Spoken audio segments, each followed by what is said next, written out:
Bonjour, donc présentation du Max 976, comparateur de tension. Donc là utilisé en détecteur de fenêtres. Donc là c'est donc déjà alimenté en monotension, hein, de 2,7 à 5,5. Courant de sortie intéressant, voilà, 5,5 qui peut dépasser les 70 milliampères. Hein, donc c'est intéressant pour piloter des petits relais.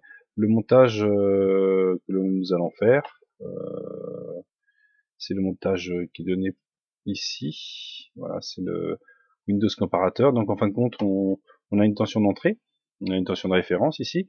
Et puis quand on est suralimenté, on va allumer une LED rouge. Quand on est sous-alimenté, on allume une LED orange. Hein, et quand on est correctement alimenté, donc ça peut servir par exemple pour des accus, un charge. Donc la tension est faible, on charge l'accu est bien chargé et après il est surchargé. Voilà. Donc une analyse. En simulation, donc voilà ce que ça nous donne. Donc là, on a les deux Max 976 alimentés en 5 volts. Donc ils sont dans le même boîtier. Hein. Donc dans le boîtier, on a deux comparateurs. Et puis donc on a une tension d'alimentation en entrée, une tension de batterie en entrée. Hein. Donc là, on a un pont diviseur. On a une tension de référence ici, hein, qui peut être aussi un pont diviseur. Hein. Là, j'ai mis un LM 185, 1,2 V.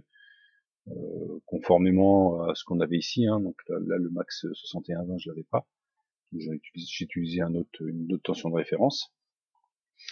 Après ça peut être un pont diviseur avec un condensateur pour le filtrage, et puis voilà. Hein. Donc là faut calculer le pont diviseur pour avoir les tensions de référence, les tensions de commutation ici et là, en sachant que là vous avez 1,2 V ou 2 volts en fonction de la tension que vous mettez ici. Et donc là, la tension, le niveau de tension est correct, 2,2 V. Et puis si on augmente la tension, si elle dépasse une valeur, eh bien on est en surtension, hein, c'est-à-dire qu'on est à 3 volts, donc c'est surtension. Et si on descend en dessous d'une certaine valeur, eh bien à ce moment-là, la tension indique qu'on est en sous-tension. Hein, la LED D6 indique qu'on est en sous-tension, 1,2 V. Donc ces valeurs sont prises arbitrairement, hein, tout dépend de l'accu, des valeurs des résistances que vous avez sur R3, R2 et R1, et puis de la tension de référence que vous mettez ici. Voilà.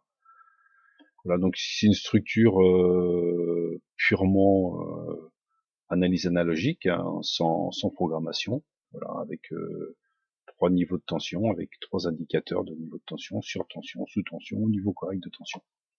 Bien sûr, on analyse la tension ici, hein, ce que vous avez ici, hein, pardon, ce que vous avez ici, hein, donc là le potentiomètre sert à faire varier la tension.